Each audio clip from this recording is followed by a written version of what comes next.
Hi, welcome to 3 roses kitchen. இன்றைக்கி நம்ம என்ன செய்ய போகிறோம்னு பார்த்தீங்கன்னா ரொம்பவே ஒரு சூப்பரான ஃபிஷ் ஃப்ரை தாங்க செய்ய போகிறோம். எப்படி செய்யறதுன்னு வாங்க வீடியோக்குள்ளே போய் பார்க்கலாம். வீடியோக்குள்ளே போகிறதுக்கு முன்னாடி ஃபஸ்ட் டைம் நம்ம சேனலை பார்க்குறதா இருந்தால் சேனலை சப்ஸ்கிரைப் பண்ணிக்கோங்க. மறக்காமல் லைக் பண்ணிட்டு உங்கள் ஃப்ரெண்ட்ஸ் அண்ட் ஃபேமிலி மெம்பர்ஸ்க்கு ஷேர் பண்ணுங்கள். இப்போ நான் ஒரு வானல் எடுத்து வச்சுருக்கேங்க. அதில் 1.5 டேபிள் ஸ்பூன் வந்து பெருஞ்சீரகம் சேர்த்திக்கலாம். 1 டேபிள் ஸ்பூன் சீரகம் சேர்த்துட்டு 1/2 டேபிள் ஸ்பூன் மிளகு வந்து சேர்த்துக்கலாங்க. 1/2 டேபிள் ஸ்பூன் வெந்தயம் சேர்த்துட்டு இதை வந்து நம்ம நல்லா வறுத்துக்கலாம். வறுத்ததுக்கு அப்புறமா ஆற வச்சுட்டு அதை வந்து ஒரு மிக்ஸி ஜாரில் வந்து சேர்த்துக்கலாங்க. சேர்த்துட்டு இதை வந்து இப்போ பவுடர் பண்ணிக்கலாம். பவுடர் பண்ணதுக்கப்புறமா லெமனுக்கு பதில் ஒரு மீடியம் சைஸ் தக்காளியை வந்து சேர்த்துட்டு இதையும் நல்லா மையாக அரைச்சி வச்சுட்டு இப்போ மீன் பாருங்கள் நல்லா வந்து வாஷ் பண்ணி வச்சுருக்கோம். இப்போ இதில் வந்துட்டு அரைச்சி வச்சுருக்கிற இந்த பேஸ்ட்டை வந்து நம்ம சேர்த்துக்கலாங்க. அரைச்சி வச்சுருக்கிற பேஸ்ட்டு சேர்த்துறதுக்கு அப்புறமா இது கூடவே 1 டேபிள் ஸ்பூன் இஞ்சி பூண்டு பேஸ்ட்டு, 1/2 டேபிள் ஸ்பூன் மஞ்சள் தூள், 3 டேபிள் ஸ்பூன் வந்து நான் அரிசி மாவு வந்து சேர்த்துக்கிறேங்க. அரிசி மாவுக்கு பதில் கார்ன்ஃப்ளவர் கூட நீங்கள் சேர்த்துக்கலாம்.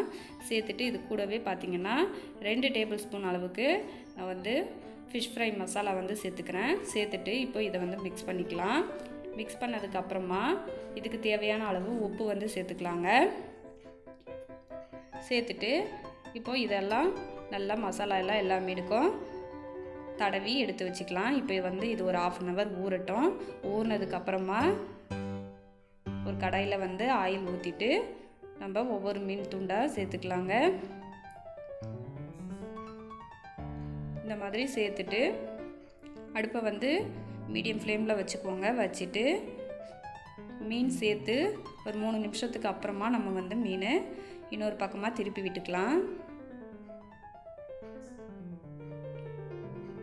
இந்த மாதிரி ஒவ்வொரு துண்டாக திருப்பி போட்டுக்கலாம்.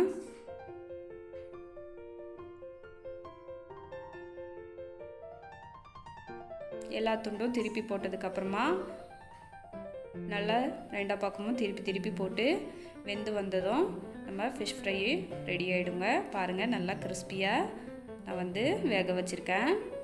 இப்போ இதை வந்து எடுத்துக்கலாம்.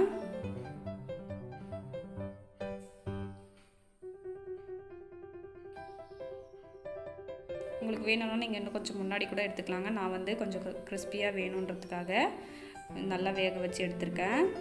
அவ்வளோதான், நம்மளோட சூப்பரான ஃபிஷ் ஃப்ரை வந்து ரெடி ஆகிடுச்சு. இப்போ இதை வந்துட்டு நம்ம ஒரு தட்டில் வந்து எடுத்து வச்சிடலாம். எடுத்து வச்சுட்டு இது கூடவே பார்த்திங்கன்னா கருவேப்பிலை வந்து பொரித்து சேர்த்துக்கோங்க.